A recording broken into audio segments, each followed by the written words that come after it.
Hi, my name's Mark and welcome to Membership Websites. So a question we get asked a lot is, do general users come off your member total? And the answer to that is yes. General users do come off the member limit that you have for your directory. So in this demo site, we have 200,000 member limit spaces.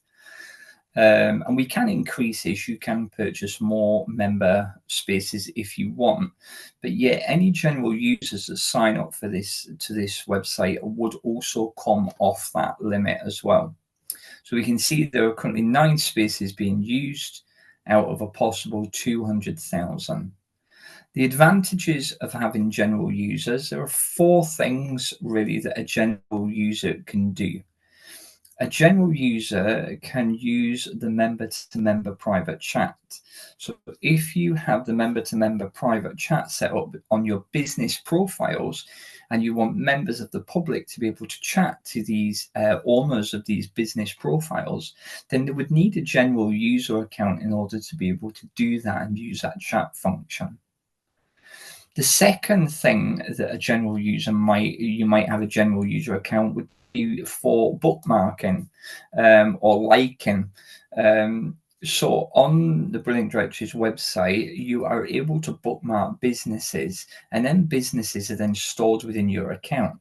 So as a general user or site visitor, one of these individuals, a visitor, might want to sign up to your website in order to bookmark and save businesses. And they might want to save a select few that they may want to refer back to in the future. So then businesses will then be saved within their account and they can easily locate and find them businesses again just by logging in and going to their account area.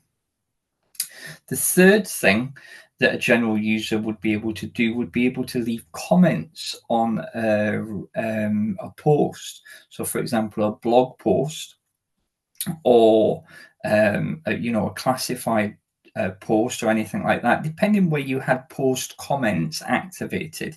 You might have them across the whole website or you might not have them all. But if you do have post comments activated for particular post types, then you would need to have a general user account so that your general users are able to comment, your site visitors are able to comment on them posts. You don't need to open it up, post some comments to general users and site visitors. You can just have member-to-member comments and on post types. So in that case, you wouldn't need the general user account.